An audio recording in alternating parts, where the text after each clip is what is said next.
پاکستان 1947 سے لے کے آج 78 سال سے زیادہ ہو چکا ہے، 2026 ہم پہنچے ہوئے۔ پاکستان میں کئی حکومتیں آئیں جن میں ڈکٹیٹر کی حکومت، مارشل لا بھی رہا، فوجی سربراہ بھی رہا، باہر سے حکومت بھی ہم وزیر اعظم بھی لائیں، یہاں سیاسی حکومتیں بھی رہیں۔ سب سے زیادہ PMLN کو موقع ملا، انہوں نے یہاں حکومت کی، مرکز میں بھی، صوبوں میں بھی 22 سال سے زیادہ، لیکن پاکستان کہاں کھڑا ہے آپ دیکھیں۔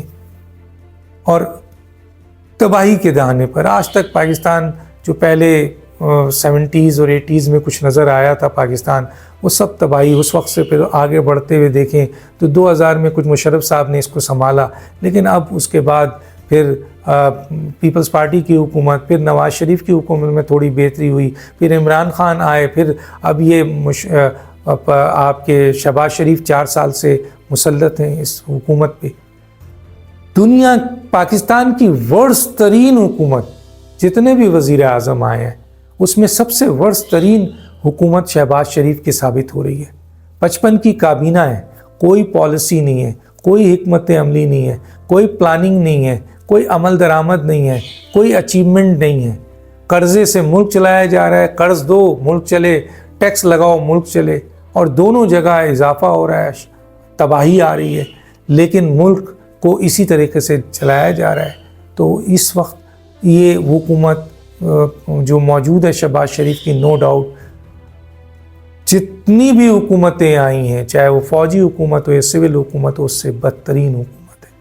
اور اس کی وجہ سمجھ آ گئی کہ اس وقت جو حکومت کا سربراہ ہے وہ ایک چاپلوس ونڈر بوائے ہے۔ وہ چاپلوسی تو کر سکتے ہیں اچھی، وہ خوشامد تو کر سکتے ہیں اچھی، وہ حکومت نہیں چلا سکتے کیونکہ وہ ایڈمنسٹریٹر ہے، میں پہلے بھی بتا چکا ہوں، وہ سیاستدان نہیں ہے۔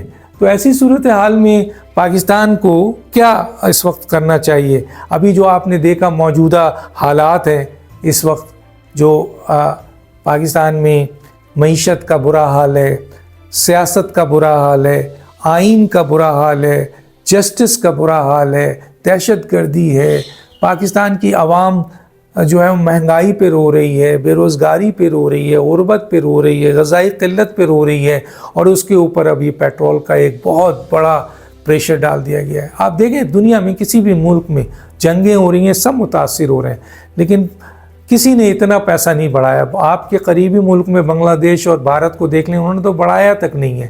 کچھ جگہ بڑھا بھی ہے تو 5 روپے، 10 روپے، 15 روپے بڑھ گئے۔ پاکستان ہے جس نے 55 روپے آپ کے پیٹرول ایک دم جمپ مارا ہے، اور ایک دن پہلے 8 روپے، 63 روپے کا عوام پر بوجھ ڈالا ہے۔ آپ یہ بتائیے کہ کیا یہ 63 روپے ہی اس عوام پر بوجھ ہیں؟ صرف 63 روپے نہیں، اس 63 روپے کی بنیاد پر اس کی جو پبلک ٹرانسپورٹ ہے اس کا کرایہ بڑھ جائے گا، اس کے اپنے پیٹرول جو آپ کے لینا دینا چیزیں ہیں، غذائی معاملات ہیں، سامان ہیں، ہر وہ چیز جس میں ٹرانسپورٹ انوالو ہوتی ہے، ہر وہ چیز جس میں ڈیزل اور پیٹرول انوالو ہوتی ہے، وہ سب بڑھ جائے گی، ہر چیز بڑھ جائے گی۔ یعنی یہ 63 روپے کا اضافہ نہیں ہے اس غریب عوام پہ، مظلوم عوام پہ، بلکہ لاکھوں، کروڑوں، اربوں روپے کا اس وقت عوام پر بوجھ ڈال دیا گیا ہے۔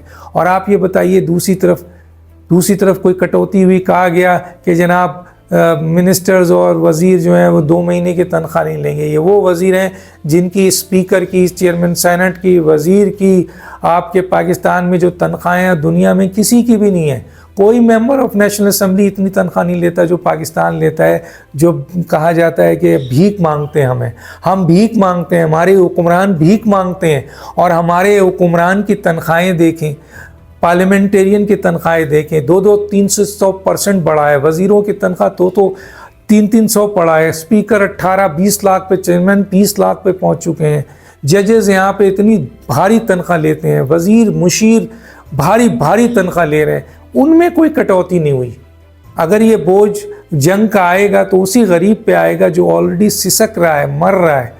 اور یہ بھی کہنا کہ جی 63 روپے بڑھا، نہیں، 63 روپے نہیں بڑھا ہے۔ اس پیٹرول اور ڈیزل کے بڑھنے سے جو جتنی چیزیں ہیں وہ سب بڑھی ہیں، وہ بھی بوجھ اب اس غریب عوام پہ آئے گا۔ آپ اگر فرض کریں بہت ایماندار وزیر اعظم ہوتے تو آپ اس کا فیصلہ یہ کرتے کہ بھائی تینوں سنبھالیں گے۔ کس طرح سنبھالیں گے؟ حکومت بھی سنبھالے گی جناب، آپ کے عوام بھی سنبھالے گی، آپ جو ٹیکس لے رہے ہیں